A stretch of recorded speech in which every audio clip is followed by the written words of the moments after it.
back. We're going to take a look at some other inverse functions. We just talked about the sine and its inverse called the arcsine. So now let's take a look at like cosine function. Okay. So you know how we got the old cosine? Cosine of 0 is 1. Cosine of pi halves is 0. Cosine of pi is -1. Cosine of 3 pi halves is 0. Cosine of 2 pi is 1. Cosine of 5 pi halves is 0. Cosine of negative pi halves is negative 0, sorry. Cosine of negative pi is -1. Okay, and so on. So we got this cosine function, right? Alright, so here's our cosine. Now we say, well, is this thing 1 to 1? No, it is not. It does not pass the vertical line, horizontal line test, right? In other words, if f of a equals f of b, then a must equal b, and that is not true. And again, it fails the horizontal line test. So then you're looking at this cosine function. You say, well, could I restrict this between negative pi halves and pi halves? Could I do it there? And mathematicians, well, no, because I still don't pass the horizontal line test. So why don't we just restrict it then between 0 and pi? And so that's what mathematicians do. They say, you know what, let's restrict it within that region.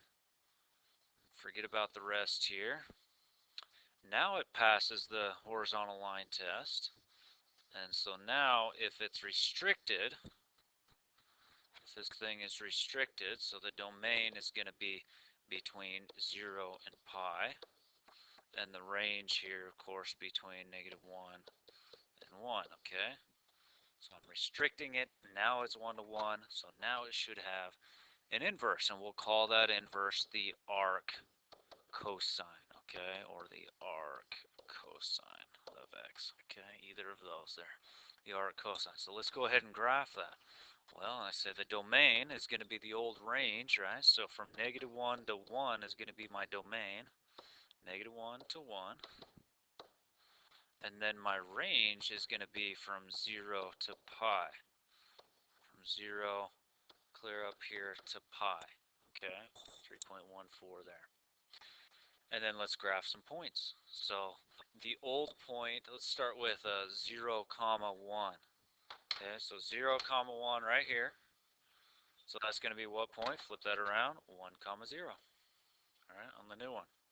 Okay, so the new point, 1, 0. The old point on the cosine, pi halves, 0, is now going to be 0, pi halves. 0, pi halves. 0, pi halves.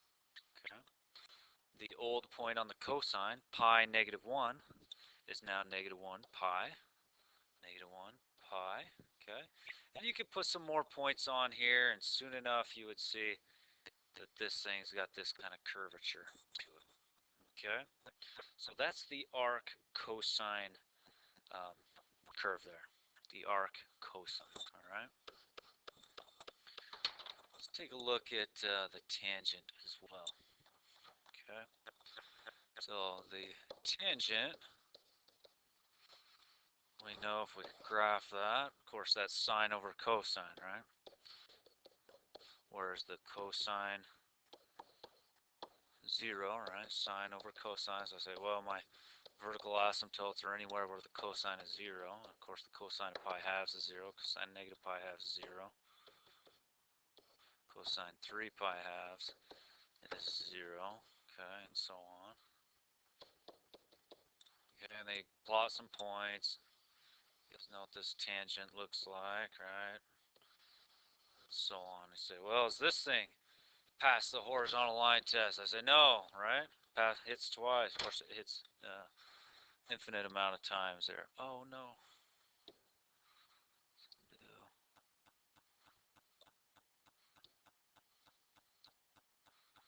Okay. And so then mathematicians said, well, we got to restrict this as well. Why don't we restrict this thing to between negative pi halves and pi halves, okay? Just between there and there.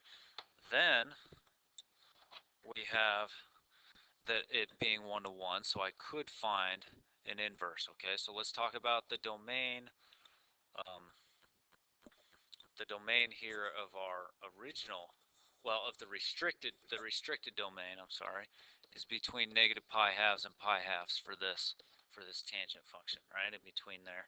So we've restricted it, and our range, is all real numbers here. As low as we want, as high as we want here. Okay.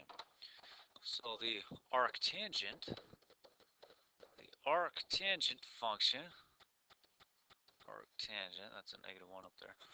The arctangent's going to have a domain that is unrestricted, right? So all real, all real numbers. And the range, though, is going to be from negative pi halves to pi halves. Okay.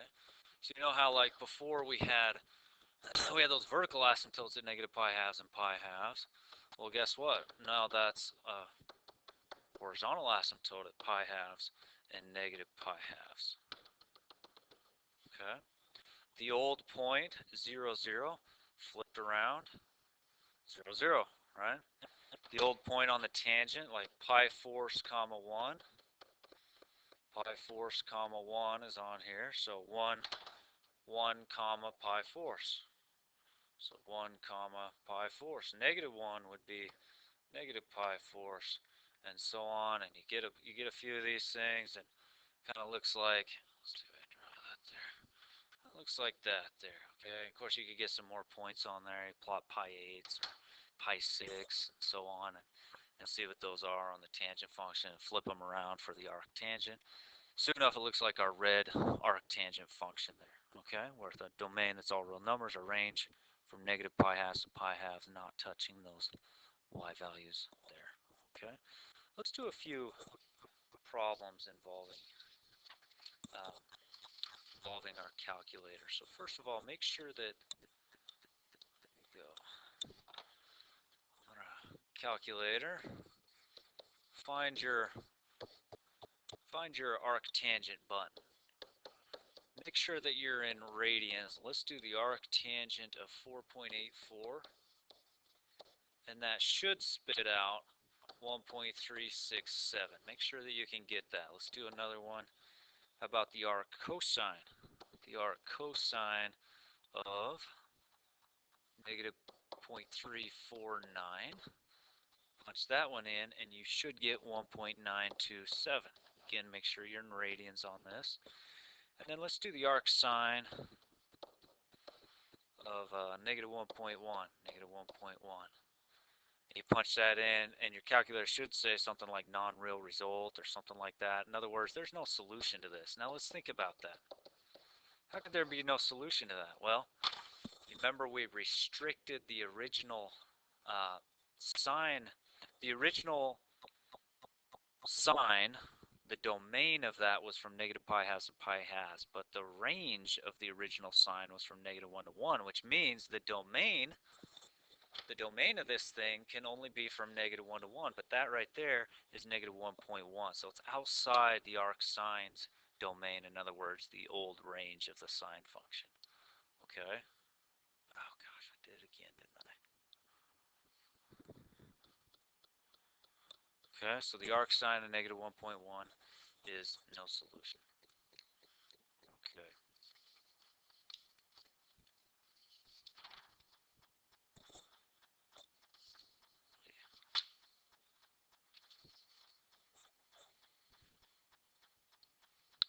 Okay, let's talk about some inverses. If you remember that the composition, when you have an inverse, the compositions should spit out x, and this is how we verified inverses from however long ago in chapters, okay?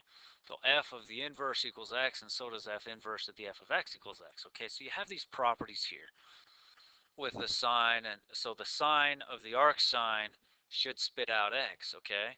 But you have to consider the domains on this. So you work, it's kind of like working from the inside out. So you know how the arc sine, okay, the domain on that is the range of the old sine, okay? The range of the old sine, if you recall, okay, the range of the old sine was from negative 1 to 1, right?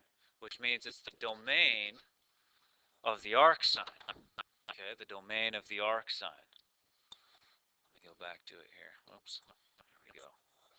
So that's why you're restricted. This x has to be between -1 and 1. And so the composition is you're looking at how is the arc sine restricted? The arc sine is restricted to being between -1 and 1. And then you run the sine function on that, which is fine. Okay, no restrictions for that sine or when you're running the sine on that function. Okay, now let's look at the next one. The arc sine of the sine of y.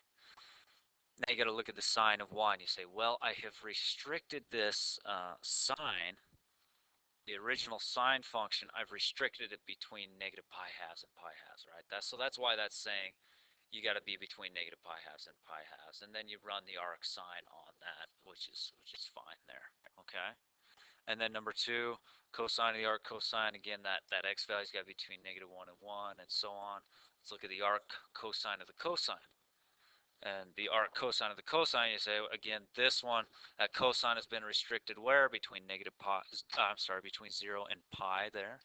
Between 0 and pi. And then you run the arc cosine on that. Okay, so again, the y's got to be between 0 and pi. And then you can see there, number three, tangent, arctangent. Again, they undo each other, but you got no restrictions there when you're running the tangent with the input being the arctangent. Okay? So inverses, they undo each other, but with this situation, you got to make sure that when you're doing some examples, okay, you're looking at those restrictions. So for example, let's do the tangent of the arctangent of, how about -14? Okay. You say, well, these undo each other, right? So it should spit out -14 here. But I got to look at this and I say, okay, which one is it? And I'm like, tangent, arctangent. That's that one right there, isn't it? Does x have any restrictions? No, x can be anything. Doesn't matter what x is. It looks like that works, right? That's within my domain of the arctangent. Okay. So -14 is your answer right there. Let's do another one. So that was it. Let's do sine of the arc sine of pi. Sine of the arc sine of pi. Okay. Okay, sine of the arc sine. Well, they undo each other, so it should spit out pi. Let's look up here. Does this work? I say, well, sine the arc sine of pi. So I'm looking at this number one on the left-hand side. Is pi between -1 and 1? Right, I'm looking right here. Is pi within that? No, it is not. Pi is 3.14, right? So I say, guess what? No solution. This does not work. No solution here. Okay? Last one. How about cosine of the arc cosine 0.54? Cosine of the arc cosine 0.54. I say, well, they should undo each other. It should spit out 0.54, right? But I got to make sure that it holds with these properties here. So cosine of the arc cosine.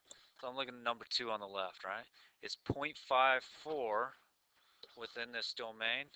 Cosine of the arc cosine 0.54, and I say, sure it is, right? So yeah, my answer is 0.54 here. 0.54. Okay, so that one works. So they undo each other, but again, you got to think about the domain there of your composition when you're looking at that. Okay. All right, let's do one more here. About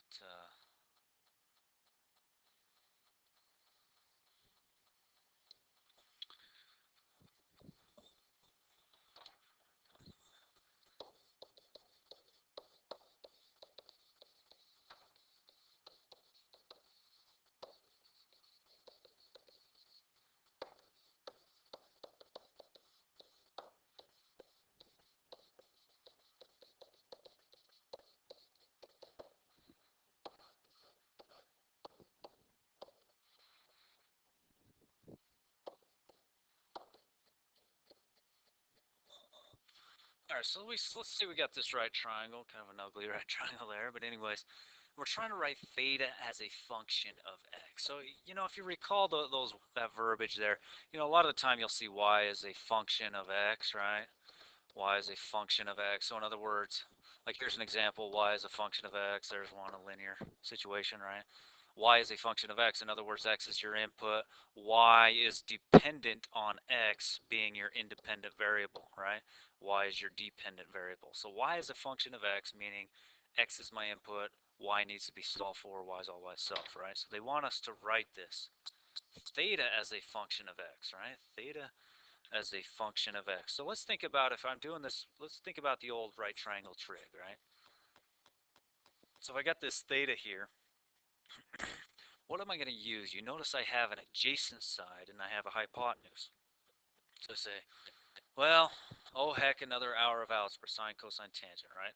I'm going to use the cosine because the cosine is adjacent. Cosine of theta is adjacent side over the old hypotenuse, right? Now, I want theta all by itself, so how do I undo the cosine? And I say, well, I use those properties over there.